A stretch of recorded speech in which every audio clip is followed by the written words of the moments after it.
create pelajaran baru. Kita tulis di sini.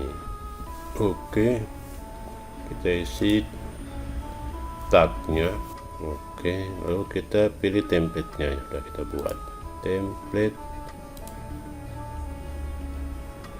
Nah, saya ambil template yang ini. Model template ini bisa dibikin sesuka kita.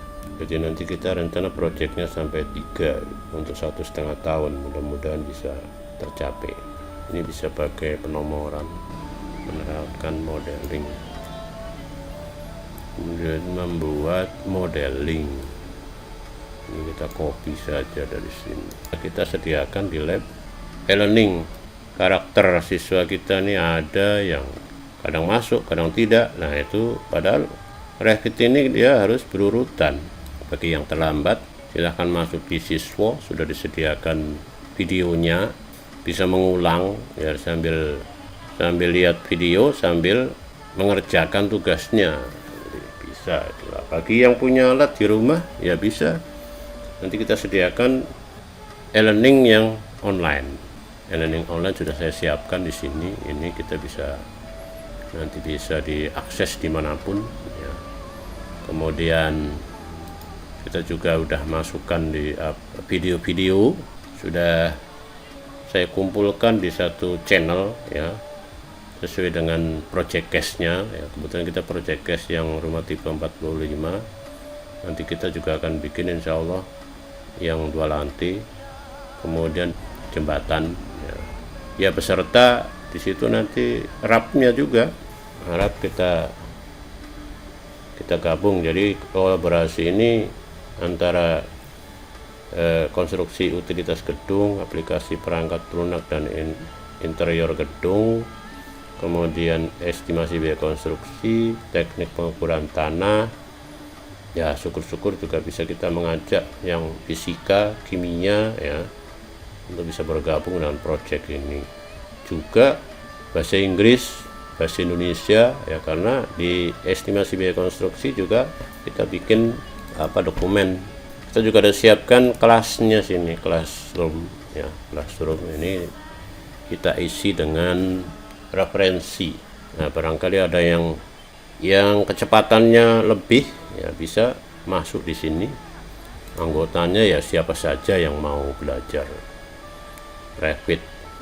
Kemudian kita juga siapin e-learningnya, tadi mengatasi siswa yang terlambat atau mungkin tidak masuk dengan berbagai alasan.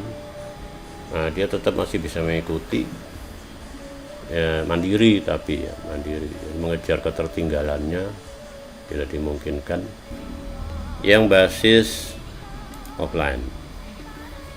Nah, saya coba buka ya, nanti seperti apa. Jadi ini sistem pembelajarannya ya nanti kita siapin di situ videonya itu sudah kita simpan di server ya, server sekolah. Jadi di sini ada mapelnya, project case. Di sini project case ya. Project case nanti siswa bisa masuk ke kelas ini. Juga kita siapin nanti ujiannya di setiap praktek. Selesai satu sesi, satu RPP, kita tes pengetahuannya ya di lab itu. Itu selesai mungkin 10 menit atau 5 menit. Oke, kita lanjut. Nah, kalau ini memang karena lokal yang nggak bisa dilinkkan ke Chalk ya. Oke, kita membagikan materi pelajaran berupa file video. Pembagian materi pelajaran berupa file video. Nah, videonya ini video kolom. Kita udah siapin di sini video, file video melalui e-learning. Nah, ini bisa kita linkkan di sini e-learningnya di mana nih videonya, atau langsung di konten YouTube-nya. Di sini ada flashing kolom nomor 7 ya, ini kita ambil linknya,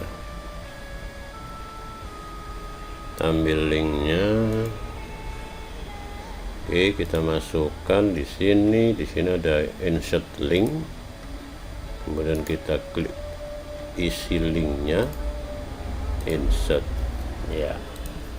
Nah, maka ketika kita ini sudah jadi atau sudah kita buka di HP, ini bisa diklik videonya, bisa putar di HP kita.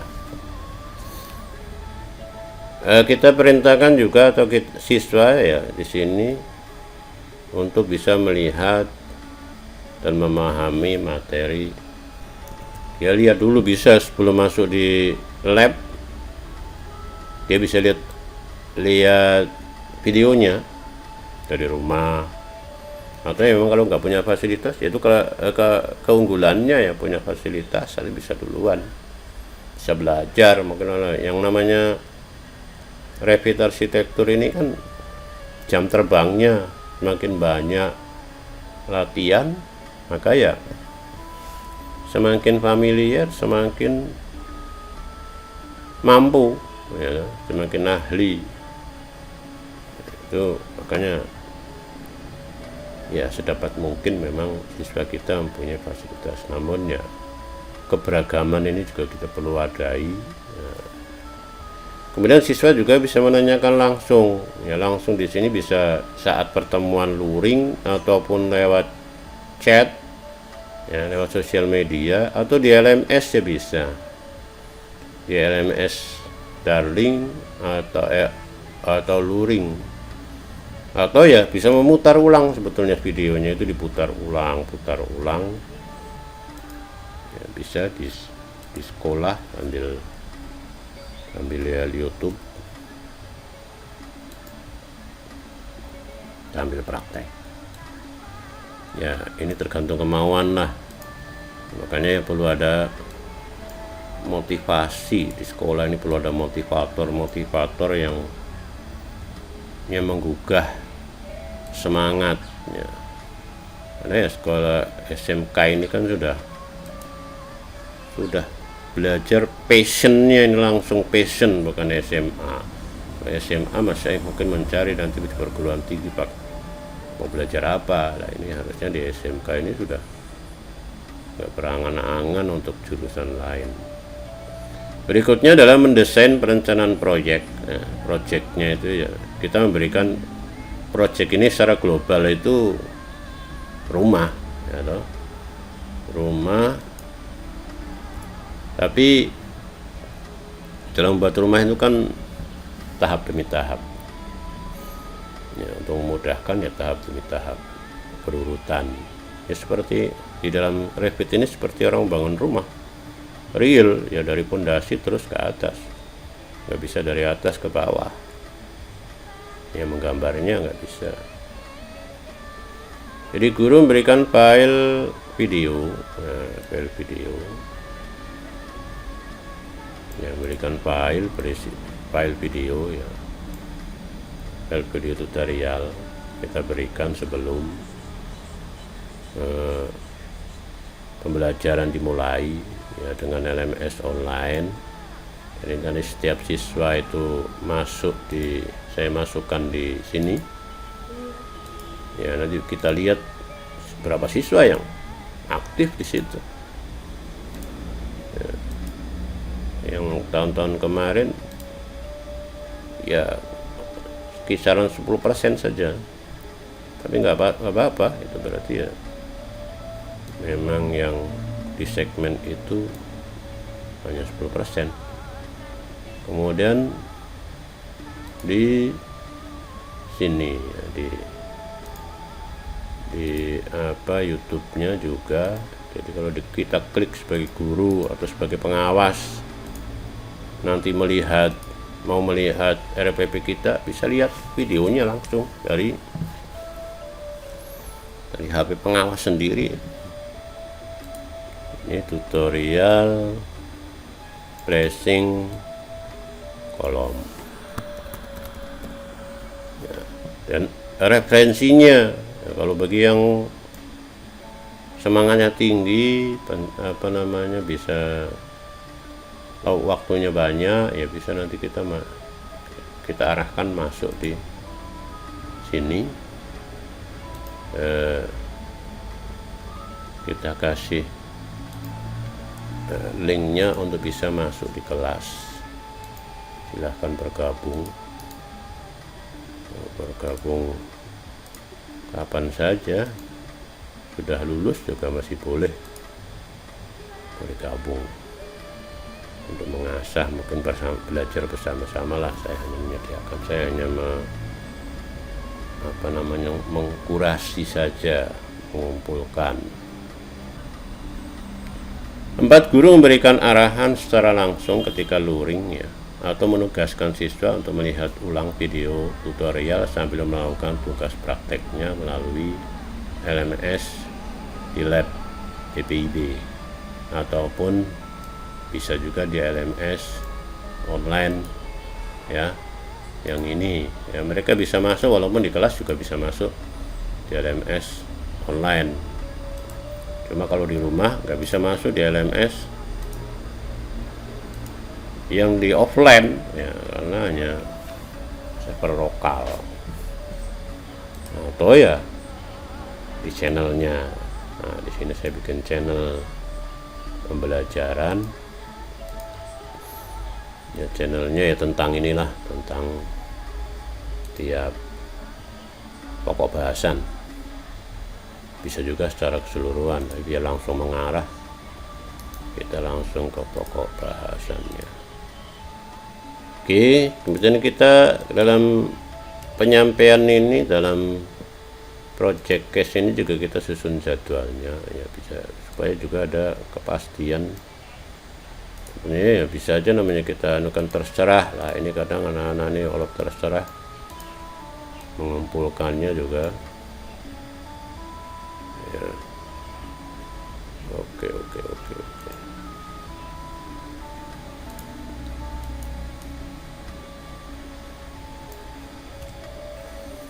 Jadi sebagai guru menentukan jadwal pengumpulan tugas, kita jadwalkan ya. Jadi jadwal tugas itu karena dia itu berantai ya. Berantai artinya tugas itu berkesinambungan ya. Bisa dilihat sebenarnya, guru lihat dari server, lihat ke komputer masing-masing ya, nanti kita atur komputernya sesuai, tidak pindah-pindah. Atau nanti kita sikapi juga dengan print screen-nya. Nah, siswa yang punya HP bisa rekam screen sambil melaksanakan tugas sambil merekam ya. Jadi ini dikumpulkan di siswanya masing-masing, di lokalan bisa, nanti di situ ada folder pengumpulan tugas sesuai jadwal yang sudah disepakati ya. Kita bikin kesepakatan dengan siswa kapan setiap tugas harus dikumpulkan. Kemudian monitoring ya, kita juga melakukan monitoring. Jadi guru ya, kita sebagai guru memonitor proses prakteknya ya. Setelah kita tadi di awal itu sudah memberikan video, menyampaikan secara luring ya. Ya, karena praktek itu sekitaran 8 jam ya, penyampaian itu mungkin tidak sampai setengah jam ya. Ini kita pantau sambil juga kita videokan sejauh mana perkembangannya, siapa saja yang masuk, apa yang dikerjakan. Nah, ini juga sebagai penilaian akhir, penilaian proses ya, proses dia melaksanakan tugas itu seperti apa. Di samping nanti kita juga secara pengetahuan kita tes dengan CBT, dengan learning yang ada di kelas, di luring.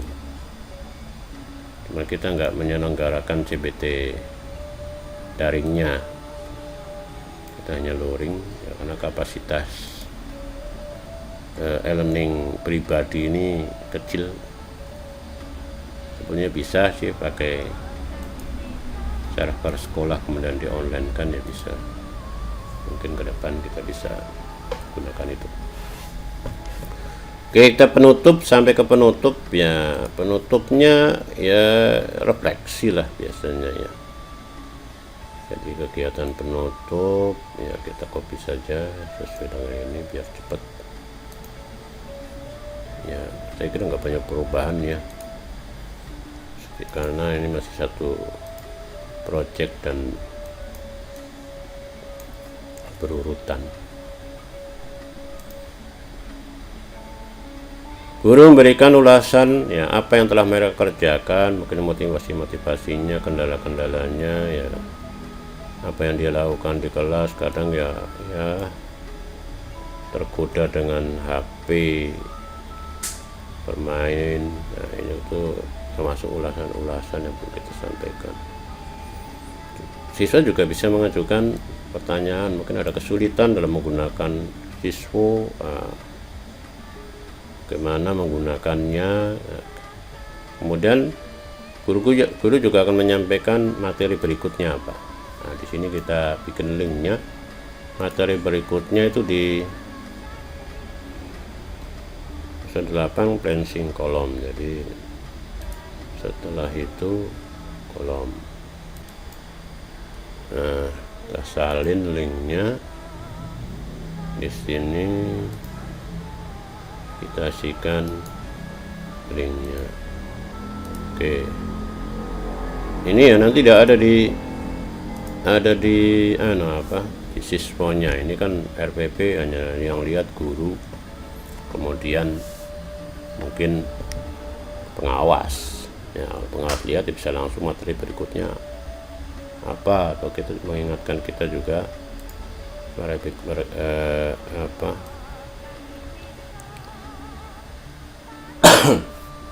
materi berikutnya yang dibahas apa. Oke, yang terakhir kaitan dengan medianya. Jadi kita menggunakan dua media, ada media luring, ada media daring ya.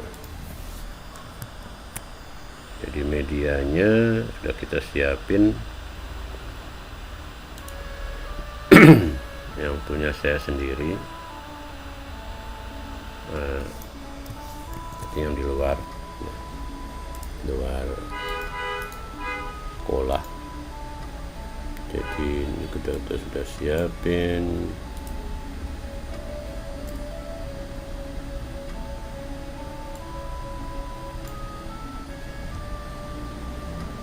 LMS online ya, LMS online ini nanti siswa diberikan akses masing-masing. Insya Allah masih kuat karena belum semua siswa masuk. Kalau semua masuk ya mungkin perlu penambahan space. Google Classroom-nya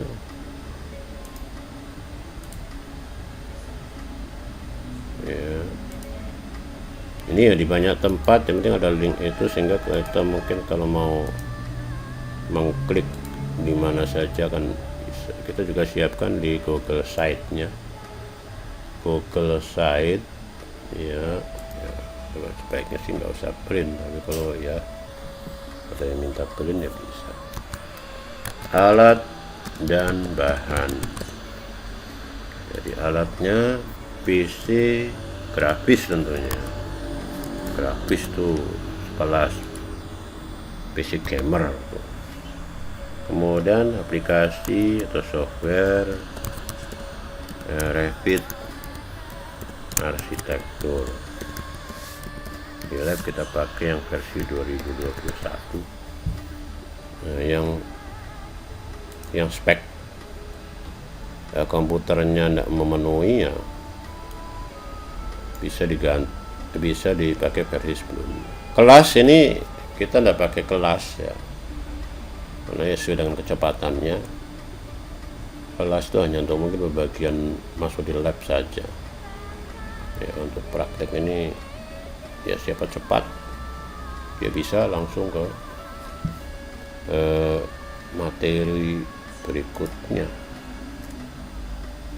Oke, sudah selesai. Ini bisa sudah tersimpan otomatis, bisa di print.